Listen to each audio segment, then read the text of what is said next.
Hey guys, it's Sarah. Thank you so much for watching. So today I have a pretty sizable empties to share with you. These are all the products I've used up over the last 2 months. I just checked and my last empties video was at the end of October, so this is really just a month and a half worth of empties. Great timing because, as you know, or as you might know, I'm getting ready to move and I just so happen to be close to the end on a lot of products. Got a lot of makeup, a lot of skincare, a lot of body care, some miscellaneous items as well, so let's go ahead and get started. This is like the last chance I have to film before I move in a few days, so I will go ahead and tell you I don't do this often, but some of these products are not quite done right now, but I know that they will be within the next week. And so I decided to go ahead and include them in this video because they will be done within a few days and I really don't want to have to hold on to them and bring them with me when I move because that would just make no sense. So it's not often that I include products that are like not quite empty yet. In fact, it's kind of a pet peeve of mine when people do that, but I figured I would make an exception this time around. Hopefully that makes sense. So as usual, I'm gonna go ahead and get started with the makeup products. I did finish up my Physicians Formula Healthy Foundation. This is honestly my favorite foundation of all time, at least right now. And so I am sad to be done with it. I had the shade LN3 and it's got a beautiful skin-like finish. I often compare it to a BB cream, but I think it has just a little bit more coverage. And I just feel like it's the ideal mix of a foundation with coverage, but that also doesn't look like foundation on your skin. So I want to repurchase it. I am really scared right now that they're discontinuing this because it's been like 75% off at a lot of Walgreens and it's no longer available on Ulta's website, which is the part that really worries me because like the page on Ulta's site has like disappeared. So I'm nervous. I'm trying to contact them to find out if they are. It would make no sense to me if they were because for one, it hasn't even been out that long. I think this launched what, early 2018, is that right? So it just seems odd that they would be getting rid of this now. Also because earlier this year they expanded the shade range. So my fingers are crossed that they're not discontinuing it and maybe it's more of like an end of the year, like they're trying to refresh their stock or whatever, I don't know. But either way, love this product. If you do want to pick it up, check Walgreens if you have one nearby because it is, at least right now that I'm filming this, super on sale there. Like, it was like $4 at mine. I didn't buy one because they didn't quite have my shade. Next I have the CoverGirl Vitalist Healthy Concealer. I had this in the shade Fair. I think it doesn't say on here, but I think I had the lightest shade. I wasn't a huge fan of this and I wouldn't repurchase it. It's a very light coverage concealer, but the tone was just a little bit too yellow for me and I felt like for a light coverage concealer, it didn't, I don't know, it kind of just blended out, almost a little streaky sometimes. So it wasn't a bad product by any means, but it's not one that I'm going to continue to repurchase. And then this is the Milani Conceal and Perfect Shine Proof Powder. I also have it in Fair. There's a tiny bit left in the sides here, but I'm really trying to finish that up before I move, so I'm just gonna call it done. I mean, it is really close to being done. This I also wouldn't repurchase. It's kind of pricey for a drugstore powder. I think it's like $10 or $11. Granted, it did last a long time, but it's definitely a powder that does have some coverage, so if that's the kind of powder you like, you might want to look into this one. But like the name suggests, shine proof, it's very mattifying, and on my skin type, which is normal to slightly dry, I felt like it could just look a little bit heavy and dry and cakey. It's just not my favorite powder, but I know a lot of people do like it, and it may be a good one to look into if you have oily skin. I have two brow pencils here, the e.l.f. Ultra Precise Brow Pencil in Taupe and the CoverGirl Ultra Fine Brow Pencil in Soft Blonde. These are both the same type of pencil, very thin with the spoolie on one end. I did really like both. My favorite was the CoverGirl one, and I've actually been through like 2 or 3 of these already, just because the shade is perfect for my brows, just the right tone of taupe for me to where it doesn't pull warm in my brows. So I love this one. The e.l.f. one, this shade was just a little bit too warm for me, so I wouldn't repurchase. Actually wouldn't repurchase either one of these because I'm trying to transition over to using a brow pomade because this year I've gone through so many of these brow pencils and I'm just looking for a more cost-effective and eco-friendly alternative, and so I'm hoping a brow pomade will be the answer. I actually just ordered the ABH brow pomade, so let's hope I can get past the learning curve of that. So right now, no plans to repurchase either of these, but if you are a brow pencil person, they are both great. I think it's just a matter of finding which shade works well for you. Because I did really like the formula of both. Not too creamy, but also not too stiff either. I used up my Jordana Best Lash Extreme Volumizing Mascara. I'd had it open for right around 3 months before the cap started cracking and breaking, so I figured it was just about time to be done with it, because you can see, I feel like there's probably air getting in there now, so it's just a matter of time before it dries out. But this is, do you guys remember this? This was all the rage on YouTube like 5 years ago. And so I decided to pick it up again and try it because I hadn't heard anyone talk about it for a long time. So I decided to give it another try because I did really like it back in the day. And I have to say, it's different than I remember it. I remember in the past having a really hard time removing it, and with this one that was not the case. It does have a more natural bristle brush, not actually natural bristle, but more natural style bristles than like those spiky rubber bristle brushes, if that makes sense. And it does live up to the name. It's very volumizing. It's also very lengthening. It did beautiful things for my lashes, and my one complaint was that the more I used this, the longer I had this open and the more I used it, it did start to get a little bit flaky, and I would get some like little flaky fallout from it, especially if I was not wearing any makeup. Except for this, because I don't know, I guess it would transfer since I wear sunscreen every day. If I wasn't wearing like some kind of powder under my eyes, it was more likely to do that. So I don't think I'd repurchase it. Also, it's pretty much only available on their website now, so it's a really inexpensive option. So if you're on the hunt for a really inexpensive mascara, it's a good one to check out.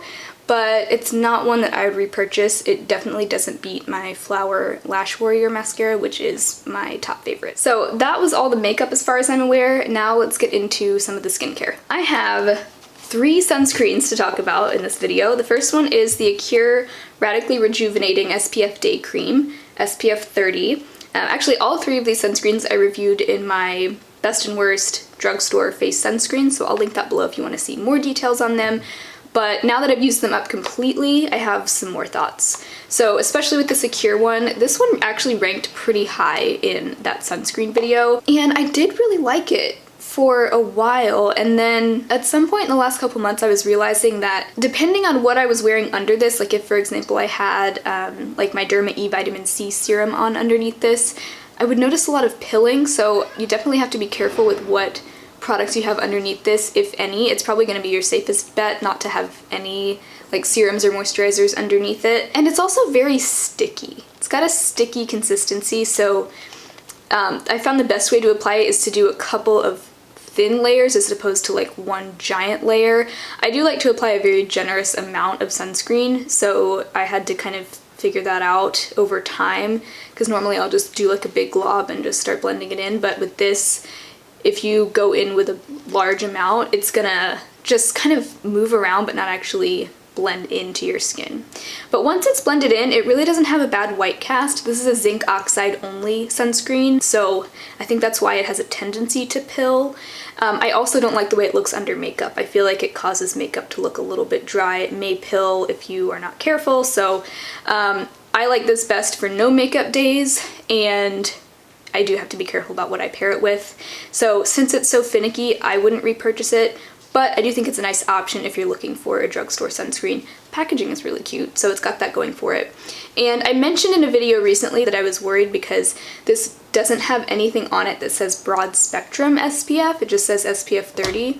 So I did email them to ask, and they did tell me that this offers broad spectrum protection. So I'm gonna take their word for it. I don't know why it is that they don't list that. It could just be because they didn't go to the trouble of getting tested for that labeling, because I think you do have to pay for some kind of test to actually be able to put that label on your product. So maybe that's what it is, but either way, I don't know. You'll have to decide for yourself how you feel about that. Okay, this Mineral Fusion SPF 40 moisturizer, I cut this one open. I'm really glad to be finished with this. This is a very economical product. It comes with 3.4 ounces of product, so you're getting a lot for your money with this one. I think I would only recommend this to a small population of people. For one thing, it does have a white cast. So as you're first applying this, you're gonna see like a dramatic white cast, but it does eventually kind of sink in and settle into your skin. So when you're first applying it, you're gonna be kind of like, whoa, like this looks terrible, but just wait, blend it in a little bit longer, and it will the white cast will start to dissipate. There's still going to be a tiny bit of a white cast, and that's with my skin tone. So if you are much deeper than me, I don't think you would get along with this very well. It's just, I just imagine, I can't say for sure, but I imagine that white cast would look a lot more apparent the deeper your skin tone is. So there's that part of it, but also it is extremely, extremely dewy. And the texture of it is a little bit sticky and it does feel tacky on your skin. So if you don't mind that, it's worth a try, but I don't feel like very many people would like this. So I was able to use it and tolerate it and use it up. I actually kind of like the way it looked under makeup because it really was a nice glowy base for underneath my makeup. But if you aren't into that kind of thing, or if you aren't into that kind of sticky feeling on your skin, definitely steer clear of this. One other thing is it does contain a few natural fragrance oils in it. I can't remember off the top of my head what those are, but I discussed that in my sunscreen video, so that one, if you are avoiding fragrance in your skincare, you'll want to avoid this. The Acure one, however, does not seem to have any fragrance in it, other than blue tansy oil, which it sounds to me like that may not be like the worst offender, and it really has no detectable scent, so this may be your best bet if you do want a fragrance-free option. But I actually like the Crave Beauty Beach Shield better, much better actually. That one is fragrance free as well, so if you're looking for a fragrance free sunscreen, I recommend that one over this one for sure. I feel like I'm talking really fast because I'm just trying to pack as much information as I can in a short time.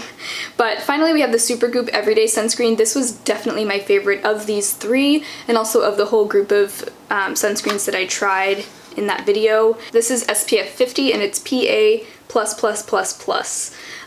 Water and sweat resistant. This is a chemical sunscreen unlike the other two. This is not going to give you a white cast, which is awesome, especially if you have a deeper skin tone. Again, it does have fragrance in it, so I wish they would leave that out, but I feel like that's okay if you aren't bothered by fragrance, and if you like the sunscreen enough to wear it every single day and it's the only one you found that you like, I think it's okay to look past fragrance because sun protection is more important than avoiding fragrance, I think. I did notice that they've raised the price of this. Apparently it used to be $19 for this 2.4 ounce size, and now everywhere I look it's $22, which I don't know why they would do that, but either way, great sunscreen, very lightweight, sinks into your skin really quickly. It does have a little bit of a glow to it, but it's nothing major. I think if you have really oily skin, you may not like it, but I feel like this is probably the sunscreen that the most people are gonna get along with. Okay, so a couple of face creams. This is the Derma E Anti-Wrinkle Renewal Cream, and it actually has another lotion in it right now. It's a body lotion that I'm finishing off, but it was just easier to use it in this container. Anyway, not important.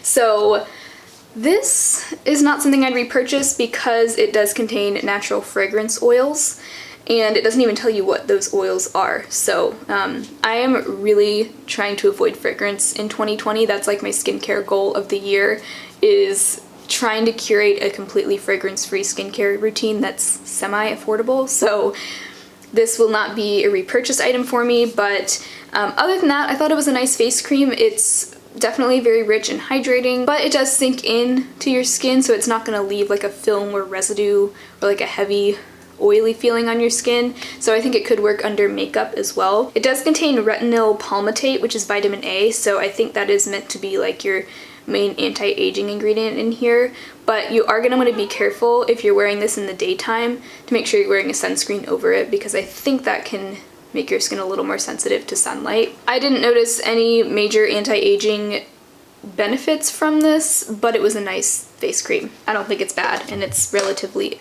inexpensive. I think I got it on sale for like $7 at my grocery store, but normally I think it's more like $15 or something around there. Another face cream that I did like better, this was the Fleur & Bee Creme de la Creme Moisturizing Face Cream. This was sent to me in PR, by the way. I think this is the only product they sell that actually is fragrance free as far as I can tell, so I appreciate that about it.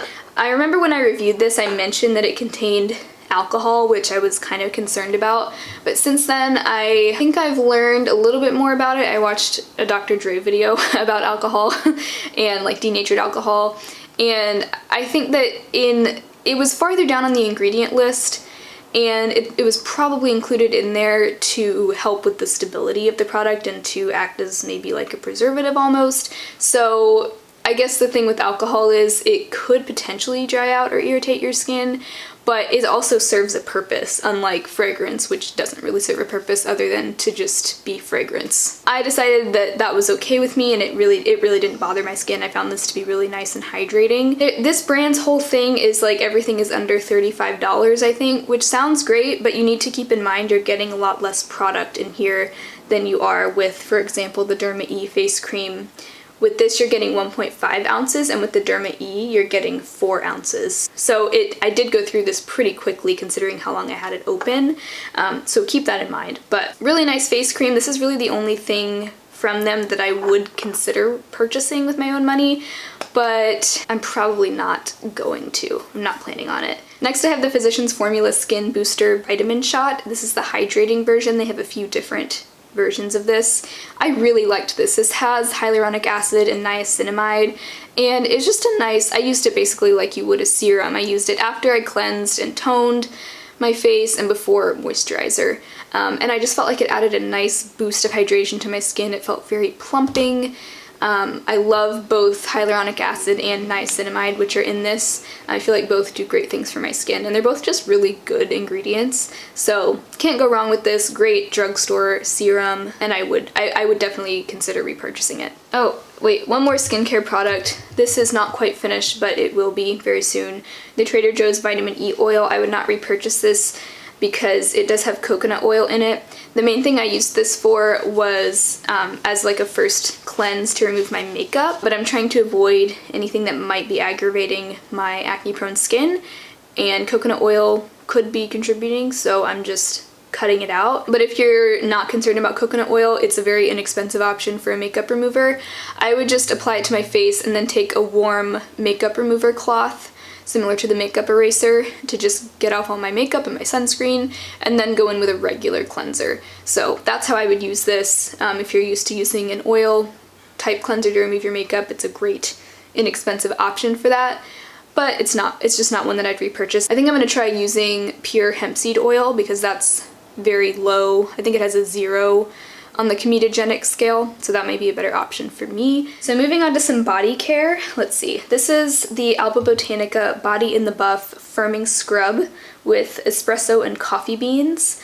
I really liked this. I felt like I went through it quickly. It was a little runny coming out of the tube, so I felt like some of it ended up getting kind of wasted as I was applying it to my body, but I don't know. I feel like scrubs are nice and they're fun to use and they feel really good, but they're not necessarily a need for me. Like, I can certainly live without them, and I can just get the same exfoliation from my loofah. I don't know if I'd repurchase it, but it is a really nice option. This one had more of a like true coffee scent, so it wasn't like a very sweet type of scent, but I liked the smell and I love the smell of coffee. The only thing is, just like any coffee scrub, it's gonna make a mess in your shower, so you may want to be prepared with like a cup in your shower to like help it rinse down, but I thought it was nice, and it's pretty cheap too. Another thing that's not quite finished, this is actually the lotion that's in this tub right now, but really trying to finish this before I move, so we'll go ahead and talk about it. But this is the Nubian Heritage Raw Shea Butter Body Lotion. It's supposed to be age-defying and protecting with soy milk, frankincense, and myrrh. So thing about this brand, they are PETA certified, which is not a certification that I go by, but they are, I think they're, I'm gonna have to check. And they are pending on Logical Harmony, which means that she's probably reached out to the brand, but they haven't gone through the certification process, or maybe they just haven't been able to provide enough information yet. So not a brand I'd repurchase from just yet, because I just don't have enough information about their cruelty-free status. I don't think they're on Leaping Bunny either, by the way. But with that aside, I did really like the product itself. It has a beautiful scent. I like the scent coming out of the tube, but it smells even better like the longer it sits on your skin.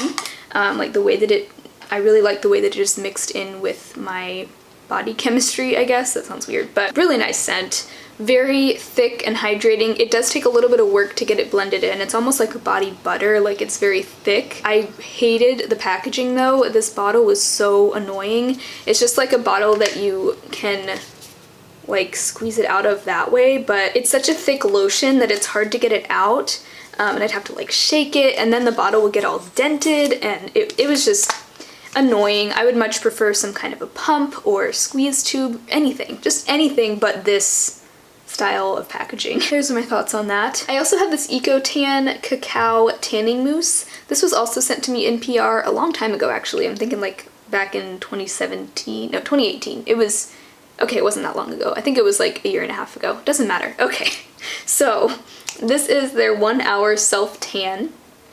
It says for a luxurious deep bronze. I really liked this. This was my first experience with any kind of tanning mousse. Really, it was my first experience trying to self-tan since like high school, which you can imagine in high school it really didn't go well for me. I didn't know what I was doing, and I was using like the Jergens lotion, and I would put too much on and then it would get really orange, and then as it faded it got super blotchy. So as you can imagine, I was kind of hesitant to get back into it, but I found this super user-friendly, especially for me, like a total beginner. And I would apply it with like a fabric-y mitt that I bought off of Amazon, and that made it really easy to apply. I would not recommend applying this kind of thing with your hands because it will stain them even if you wash them right after. I'm telling you, I learned that the hard way. Really easy to apply. I didn't have any issues with it being streaky. I always, of course, would exfoliate beforehand, but it says you can leave it on for 1 hour for a light complexion, and then leave up to 4 hours for a stunning deep bronze tan. And then I think after however long you leave it on, you're supposed to rinse it off. Just rinse it in the shower afterwards, and that sort of like seals it in, I think. I would always leave it on for like that full 4 hours, sometimes even longer, because I really wanted to like I wanted it to be worth it, you know? And even leaving it on for that long, I felt like it was still a pretty subtle tan. So it does say it's a deep bronze, but I would say, at least for my skin tone, it was still very subtle. So don't be scared off by that, but if you're looking for like a really dark tan, I don't know if this would actually give you that, unless you just apply like a ton.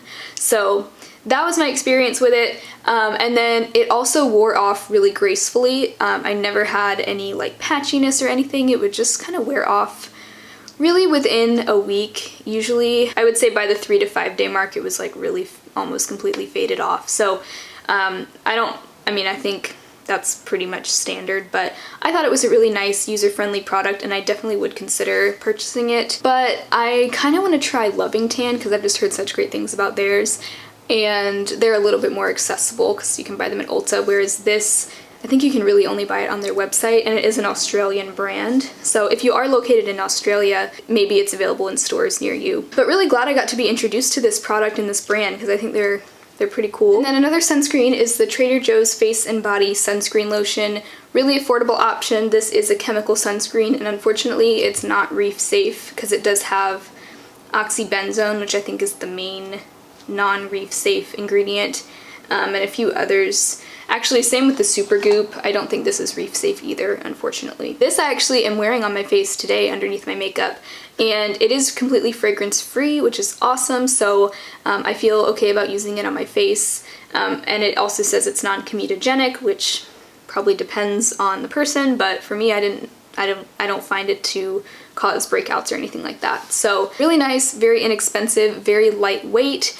No white cast because it's chemical, and I didn't mention, but it is broad spectrum SPF 30. So if you're on a tight budget, I do think it's great. Very easy to wear. I will say it does look a little bit shiny on your face, which again, I don't mind, but I know not everyone loves that. Oh, another skincare one I forgot to mention, the Alba Botanica Even Advanced Sea Mineral Cleansing Gel. I have been through a lot of these throughout the past several years. It used to be like my favorite face cleanser, but it's not one that I'm going to repurchase again because it has fragrance, and like I said, I'm trying to avoid fragrance, but it's just a really basic gel cleanser. But this time I really noticed, like, it's got a strong scent, so it's just like your basic gel cleanser, so it gets the job done just fine, but it's really not anything that special. And I think from now on I'm going to be using the Everyman Jack Charcoal Face Wash because that one is fragrance free and it's very gentle,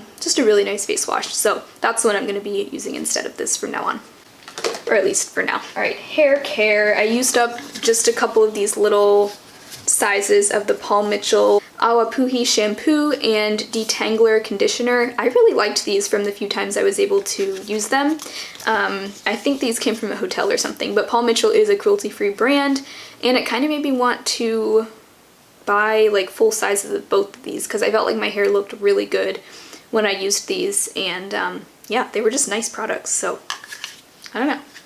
Kind of intrigued now. Also finished the Mineral Fusion. I have a hair on my nose. The Mineral Fusion Beach Hair Texture Spray. Really liked this. I like that it's not in an aerosol container, so that's a bonus. And it's really just like your average texture spray. You kind of just spray it on. It enhances the wave a little bit, just gives you a little bit of boost in your hair, adds some volume, so I did like it. It got kind of difficult to spray it out once I got low, but pretty solid. I don't know if I'd repurchase it because I kind of just want to try something new, but it's a good option. Oh wait, a few more body care. This tiny little wafer is a bar soap. This is the Sapo Hill Old Fashioned Oatmeal Bar Soap. And I've raved about these because these you can get completely package free. I found them at Fred Meyer and QFC near me, but I've also heard they're sold at Sprouts. This old-fashioned oatmeal one was so nice. It smells delicious, and it's just a nice, really gentle soap. I used it on my body in place of a liquid body wash, and it worked great. I repurchased another one, but it's the fragrance-free oatmeal. I'm thinking that one will be a little bit gentler, especially in like sensitive areas. So, but definitely highly recommend this, and I have already repurchased. I also bought the sandalwood one. I also finished this Honey Pot Company Sensitive Wash. This is like an intimate feminine wash. I don't think I'd repurchase this. This is the second one I've been through, and I did really like it while I had it, but even though it's a sensitive wash, it does contain some natural fragrance oils. It has lavender. Yeah, just some things that I don't necessarily want to be putting in sensitive areas, even though it's meant for that. So I'm thinking that the fragrance-free bar soap should be gentle enough, but it is nice. I'm glad that this option exists out there. They also make like I think pads and liners and things, lots of just feminine care products, and they are cruelty-free, and I think a vegan brand as well. So, you know, nice option to have out there, but this product in particular I would not buy again. Man, you guys, this is so much. Okay, so getting into more of the miscellaneous products now, I finished 2 toothpastes. Well, this one is almost done. First one is the Burt's Bees Enamel Care Fluoride Toothpaste. This is the Mountain Mint flavor. I was really just intrigued to try this, and it was kind of on sale, I think, at my grocery store, so I went ahead and got it. I did really like this. One thing I noticed is that the ingredients on this are identical to the regular version, so like the non-enamel care one. So I think they were the same price though, so I don't really know if it did much to help my enamel, but who knows. The taste was really nice. It did a good job, so I may repurchase it eventually, but my typical deciding factor is just whichever toothpaste is on sale, and I try not to spend more than like $3-ish on toothpaste, because sometimes these cruelty-free toothpaste can be like $5-6, and I am just not willing to spend that much, so but this one was nice. And then also the Hello Naturally Whitening toothpaste. This is the Farm Grown Mint flavor. In the past, I haven't really liked Hello toothpaste because I felt like they just didn't clean my mouth well enough. Like, they just didn't leave my mouth feeling clean. But this flavor was really good. I really liked it. Did it whiten my teeth? I don't really know. I drink a lot of coffee and tea, so it's probably hopeless, but I don't feel like it really did that much to whiten my teeth. But the flavor was really nice, and it made my mouth feel clean, so I would certainly repurchase it, especially if it's on sale. I think it was on sale for $3 when I bought it, but let's see. This is my multivitamin that I take. It's the Diva Vegan Multivitamin and Mineral Supplement. I really like this. I've already repurchased it, or I think I had like a 2-pack, so I'm on the second one now, but I've gone through these in the past as well. And I'm planning on just, you know, continuing to repurchase this, you know, from here on out, because it's just a good vitamin. I like that it has the right amounts of everything, and it doesn't have like a ridiculously high amount of iron. It just has 50% daily value of iron, and sometimes these supplements will have like 100% iron, and I'm like, well, I mean, I'm getting some iron in my diet and I don't want to take too much iron, you know? So for example, that's like one example of why I like it. I don't know, I just like it. The only thing is it does have vitamin D2 as opposed to D3, so I do take a separate D3 supplement because I don't think D2 is as good as D3. As you know, I'm not a doctor, so check with your own doctor before you decide to take any supplements, obviously, but that's just my experience with it, and I like it. Okay, so I've got some candles here. So this one I'm really sad about. This is the Trader Joe's Vanilla Pumpkin Scented Candle. I loved the scent, but I'm sad because I trimmed the wick before I lit it for the last time, and I must have trimmed it practically to the end because it wouldn't burn like for more than like a minute, and there's so much wax left in here. So I'm just really sad that I should have just not trimmed it at all, but they always say, you know, you got to trim the wick down to like 1/4 of an inch every time, and so that's what I did, but I guess when you're getting low, you should just not trim the wick. That's the lesson I learned there. But really nice. This was like their limited edition fall scent. And then I have 2 A to Z candles. I have All Hallows Eve, which is one of her Halloween exclusive scents, and then Around the Campfire. And Around the Campfire, I think, is a dupe for, is it Marshmallow Fireside from Bath & Body Works? It just smells so good. I mean, it smells a little woodsy and like fiery, like a campfire, but then there's like a hint of marshmallow in there too. Just such a beautiful scent, and it's a nice fall scent without being like your typical pumpkin spice scent if you're not into those kinds of scents. This was so nice, and I think this is available year round. And I do have like a either 10% off or 20% off referral link with them. It's not like a because I'm a YouTuber, it's anybody can get a refer a friend link, so that's in my description box if you want to use it. But I mean, you guys know I love A to Z candles, I talk about them constantly. So and then All Hallows Eve was not like my usual scent. I don't even know how to describe this. I'm sure she has a description on her website. Kind of sweet, kind of spicy, kind of like candy, but I don't know, I liked it. It was nice. She has a whole like Halloween collection every year, and this was the one that I chose, but they've got a lot of different Halloween scents too. Obviously you'll have to wait till next fall to get them, but such a great candle company. One thing I will say though about these candles is that they have a very, very strong scent throw. So if you are, if that, I don't know, if you like more mild scents or scents that aren't going to like really strongly fill up your whole house, then you may not be a huge fan of these, but I feel like most people do like a strong scent throw, so that's that. The Trader Joe's one is a little milder. Okay, last but certainly not least, I have 2 just household cleaning products, both of which are the Mrs. Meyer's Basil. This is their multi-surface everyday cleaner, and this is the cleaner that I just use for everything, my shower, my sink, my kitchen, like literally anything, because it's a multi-surface cleaner, and it works great. It's pretty inexpensive. I know they do make a refill of like that you can use, and it's like a concentrated version of this, so you can mix that with water and just keep refilling the same spray bottle over and over again. But in this case, I'm just going to be recycling this because I don't want to take an empty bottle with me when I'm moving, but in the future I will do that. And then also their laundry scent booster. Really enjoyed this. If you like for a nice clean scent to linger on your laundry, this is great. And the basil scent, it doesn't smell like you would think basil would smell. It just smells like clean laundry in my opinion. So I feel like it can be hard to find cruelty-free laundry products that actually leave that like yummy fresh laundry scent behind on your clothes, but Mrs. Meyer's is a great brand to check out if you do like that. I may repurchase, it's just kind of pricey for, you know, a non-necessity kind of thing. I think it's like 10 bucks.